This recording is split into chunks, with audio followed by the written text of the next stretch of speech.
tonight's Conversations with Great Minds with David DeGraw. David is considered one of the founders of the 99% movement, which later morphed into Occupy Wall Street.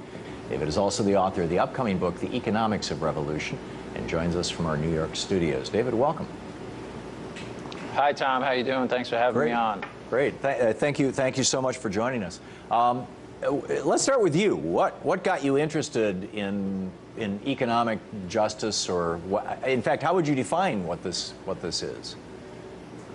Well, you know, I was kind of over the whole 99% Occupy stuff, and I wanted to write a book on the emerging solutions that are organically occurring all over the place. There's a lot to be excited about in local sustainable solutions, alternative currencies, alternative energy, liquid democracy. There's great solutions emerging, but when I did a deep dive on the economic conditions, it was a case of my songs picking me instead of me picking my songs, really. And I was forced to confront the fact that, as exciting as all the emerging solutions are, I don't see how it's possible for them to reach a critical mass quickly enough to affect the change we need without a descent into wide-scale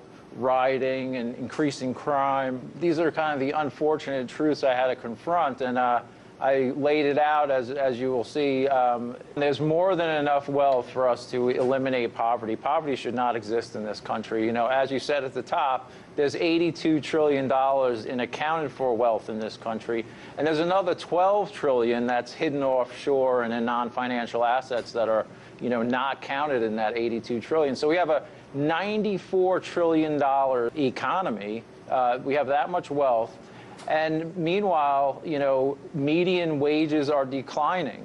If you look at it from 2007, the median income declined 8.3%, and the median wealth declined 43% since 2007. So you have this dramatic rise in wealth. Meanwhile, it's all being consolidated at the top. And it's being consolidated to the point where 70% of the population can no longer generate enough income to buy and afford basic necessities without taking on ever-increasing levels of debt that they will never be able to pay back under current economic policy because there's just no jobs that generate enough income.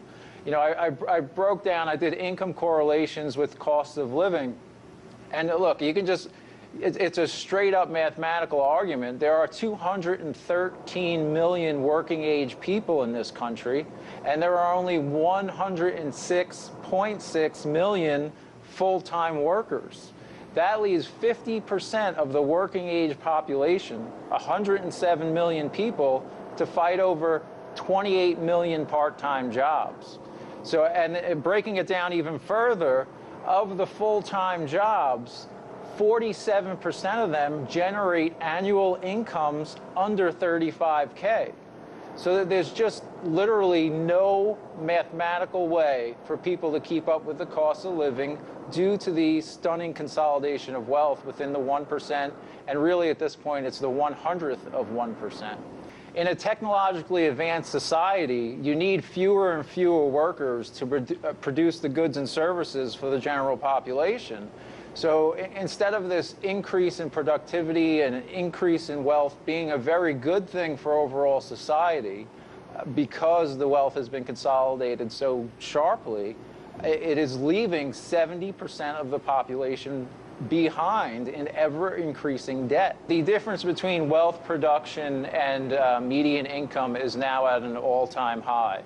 It's just straight up looting public wealth and funneling it into the hands of a tiny fraction of the population. I mean, the economic policy in this country, I mean, I know it's going to sound like, hyperbole, but the economic policy in this country is essentially slow-motion genocide. I mean, I know it's harsh to say something like that, but you have mathematically eliminated such a huge part of the population by consolidating wealth like this. And my ultimate message is that this cannot go on without a descent into riots and violence. You know, what happened in Ferguson, I really believe that that is the first wave of an incoming tsunami of just increasing, escalating riots and violence, because people just cannot afford basic necessities. There's no way for people to earn an income to get basic necessities. And the government is not helping these people in any way. If you look at the Federal Reserve had a $4 trillion quantitative easing program. They created $4 trillion out of thin air, and that money, most all of it, went into the pockets of millionaires. If the Federal Reserve wanted to do something about poverty, they could have taken that $4 trillion, given 40K to every non-millionaire household. Okay, I mean, so the wealth is there. I mean, there is no economic sense in having poverty. Poverty costs society more than the cost of eliminating poverty. And in fact, one of the shocking statistics, just looking at accounted for wealth, never mind the trillions hidden offshore, okay, just the accounted for wealth, only half of 1%, 0.5% of the 1%'s wealth could eliminate poverty in this country. That is how corrupt the system has become. By diminishing the wealth of the middle class, we're setting ourselves up for disorder, for, you know, students on the streets like they were in the 60s. That's exactly what the data and the statistics reveal. I mean, you have 150 million people who can't afford basic necessities without taking on ever-increasing levels of debt, which they will never be able to pay back because there's no way for them to generate enough income to maintain the cost of living. I mean, of course we're going to get chaos and disorder out of that. I mean, people need to survive. I mean, it's common sense. I mean, if you look at the data, that you know, I'd love to debate anybody who thinks otherwise, because it's just total common sense. Yeah, yeah. One of the things I concluded in doing my research for this book, something that I now support strongly that I did not support before I started doing the research, was the concept of a guaranteed income. And how do you respond to people who say, oh, well, if everybody has a minimum income, everybody's going to be lazy, nobody's going to work? You know, I used to be one of those people. Before I did the research for this book, I thought if you gave people a guaranteed income that they would, you know, spend it foolishly, they wouldn't work. But then I went through and I looked at a whole bunch of studies that have been done, and the evidence is overwhelming that that's just not true. Studies where, you know, empirical evidence where they've given people guaranteed incomes and they've monitored how they spent that money. The cost decrease on health care, the drop in crime, and most shockingly, the increase in productivity. When people were given a guaranteed income, they actually increased their wealth creation. So all of those, you know, somewhat rational, you would think, arguments are just not true. But to me, the bottom line is we already have an economy that cannot provide full-time jobs to 50% of the working age population. And you can't just ignore those people. I mean, that's going to bring chaos and riots. So you have to do something for those people to live. And we have more than enough wealth to provide a guaranteed income to those people. In fact, I broke down the numbers a bit. You know, the current social safety net is about $2 trillion. And that would work out to about $20K per year for every non-millionaire household. So really, when I broke down the numbers, I think we have to get to $24K per year for a working age person. You know, for 18 and over, I would say, you have to give them $24K a year in guaranteed income.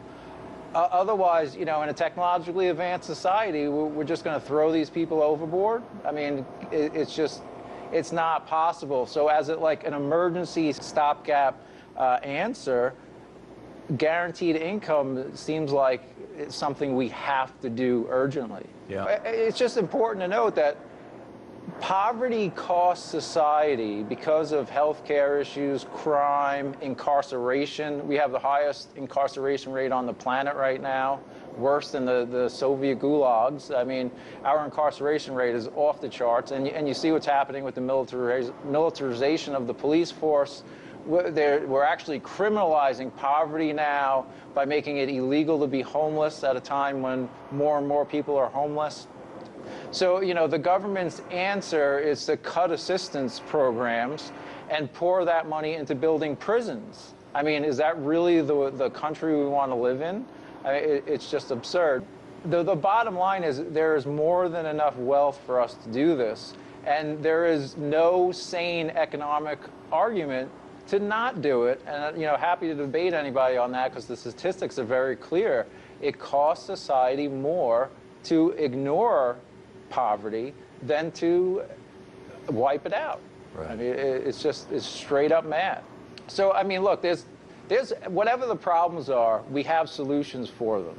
And we have the wealth to create the change. And I am positive in the fact that, you know, I feel positive that we can change things.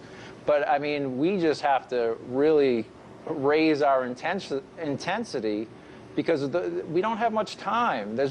We can't just, you know, keep going the way things are going and hope that eventually things are going to break through. It's just, we have to step it up. And, you know, once again, I have to sing that same old, you know, nonviolent civil disobedience tune.